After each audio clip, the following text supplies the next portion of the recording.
اعوذ باللہ من الشیطان الرجیم بسم اللہ الرحمن الرحیم سورۃ البقرہ آیت نمبر 279۔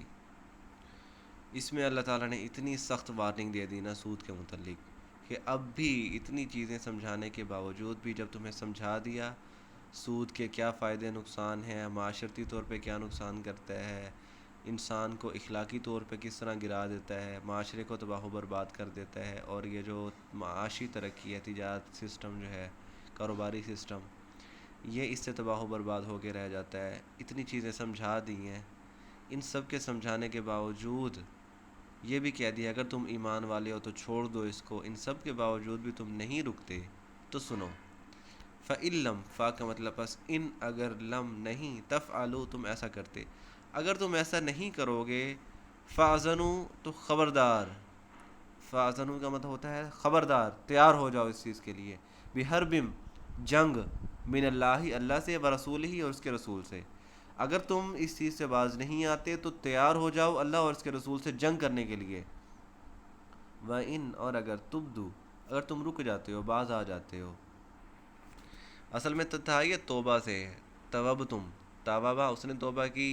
اور توب تم نے توبہ کی، توب تم کو شارٹ کر کے پڑھا جاتا ہے تب تم،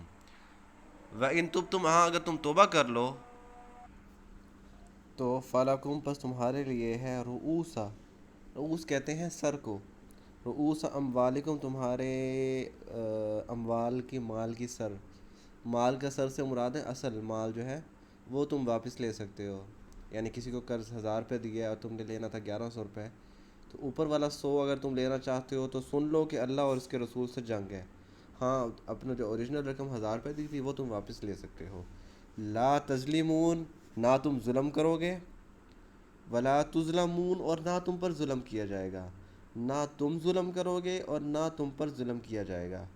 ظلم یظلم تظلم ظلم کرنا، تو تظلمون ایکٹیو وائس ہے تم ظلم کرو گے، اور تظلمون تم پر ظلم کیا جائے گا پیسیو وائس ہے۔ تو یہ وہی بات ہے جو میں نے پچھلی آیت میں کی تھی نا، کہ بھی جب کوئی حکم تبدیل ہوتا ہے تو جس کو فائدہ ہو رہا ہوتا ہے وہ زیادہ فائدہ اٹھانے کی کوشش کرتا ہے، اور جس کو نقصان ہو رہا ہوتا ہے وہ ہیلے بہانے کر کے اس نقصان کی کمی کو پورا کرنے کی کوشش کرتا ہے۔ تو اس طرح نا دونوں کو وارننگ دی ہے کہ نہ اوریجنل مال واپس لے لو، نہ تم ظلم کرو گے، سود خوروں کو کہا جا رہا ہے کہ نہ تم کسی پہ ظلم کرو گے اس سے اضافی رقم لے کے، اور نہ تم پر ظلم کیا جائے گا کہ تمہیں جو اوریجنل رقم تھی اصل رقم بھی واپس نہ کی جائے۔ اور یہ جو ہے نا فَإِن لَّمْ تَفْعَلُوا فَأَذَنُوا بِحَرْبٍ مِّنَ اللَّهِ وَرَسُولِهِ، اصل میں ایک تو یہ سیدھا سیدھا سا ہے نا کہ بھی اللہ اور اس کے رسول سے جنگ ہے۔ تو جب اسلامی حکومت قائم ہو گئی تھی نا فتح مکہ کے بعد، عرب میں اسلام مکمل اسلامی سسٹم قائم ہو گیا تھا، تو ایک عیسائی قبیلے کے ساتھ مسلمانوں کا معاہدہ ہوا تھا کہ مسلمان کی حکومت کے اندر وہ عیسائی قبیلہ رہ سکتا ہے، تو انہیں یہ کہا گیا تھا کہ اگر تم سود لوگے تو پھر ہمارا یہ جو معاہدہ یہ ختم ہو جائے گا اور ہم تم سے جنگ کریں گے، اگر تم سود نہیں لوگے پھر ٹھیک ہے۔ اور اسی آیت کو ذہن میں رکھتے ہوئے بہت سارے صحابہ اور یہ جو فقہا ہیں انہوں نے یہ فتویٰ دیا ہے کہ جو بندہ سود لے اسے قتل کر دیا جائے، مطلب جو اجماع ہے وہ تو یہی ہے کہ بھی، یا زیادہ تر کچھ علماء یہ بھی کہتے ہیں کہ اگر اس کو قتل نہ کیا جائے تو اس کو قید کیا جائے یہاں تک کہ وہ سود سے توبہ کر لے، لیکن اگر کوئی سود سے توبہ نہیں کر رہا تو اسے قتل کر دیا جائے، یعنی اتنے سخت احکام ہیں سود سے متعلق۔ تو یہ آخری آیت تھی سود سے متعلق۔ تو اب میں اس مکمل سود والی آیات کا ایک دفعہ بامحاورہ ترجمہ کر دوں تاکہ آپ کو ایک دفعہ ایک ترتیب سے قرآن کے احکام سمجھ میں آنا شروع ہو جائیں۔ یہ آیت نمبر 275 سے، وہ لوگ جو سود کھاتے ہیں وہ ایسے کھڑے ہوں گے قیامت کے دن جیسے وہ لوگ کھڑے ہوتے ہیں جس کو شیطان نے چھو کے پاگل بنا دیا ہو، اور وہ اس لیے کہ یہ لوگ کہتے تھے کہ سود اور تجارت تو دونوں ایک ہی جیسی چیز ہیں، حالانکہ اللہ تعالیٰ نے سود حرام کیا ہے اور تجارت کو حلال کیا ہے، تو جس کے پاس بھی اس کے رب سے نصیحت آئے اور وہ اس سے رک جائے تو بس جو اس نے پہلے کیا وہ معاف ہے اس کے لیے، اور تمام حکم اللہ ہی کا ہے، اور جو حد سے تجاوز کرے گا تو وہ آگ والا ہے، وہ جہنم میں جائے گا اور وہ اس میں ہمیشہ ہمیشہ رہے گا۔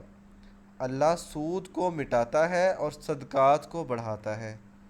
اور کسی بھی کافر گنہگار کو اللہ پسند نہیں کرتا۔ وہ لوگ جو ایمان لائے اور نیک اعمال کیے اور جو نماز قائم کرتے ہیں اور زکوٰۃ دیتے ہیں، ان کا اجر ان کے رب کے پاس محفوظ ہے، اور ان کے اوپر کوئی خوف اور کوئی غم کی کیفیت نہیں ہوگی۔ اے ایمان والو، اللہ سے ڈرو، اور جو بھی اضافی سود کی رقم ہے اسے چھوڑ دو اگر تم ایمان والے ہو تو، اور اگر تم ایسا نہیں کرو گے تو اللہ اور اس کے رسول سے جنگ کے لیے تیار ہو جاؤ۔ اگر تم توبہ کر لو تو اصل مال تم واپس لے سکتے ہو، نہ تم کسی پہ ظلم کرو گے اور نہ تم پر ظلم کیا جائے گا۔ تو یہ مکمل سود سے متعلق احکام، یہ آگے بھی آئیں گے، لیکن پہلے جو احکام آئے تھے وہ آئے تھے مکہ میں، جبکہ یہ آخری احکام جو آیا نا جس پہ اسٹیمپ لگ گئی کہ اب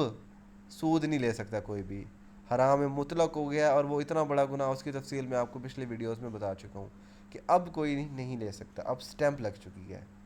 تو یہ آیت نمبر 279، کل انشاءاللہ آگے بڑھیں گے۔ وما علینا الا البلاغ المبین۔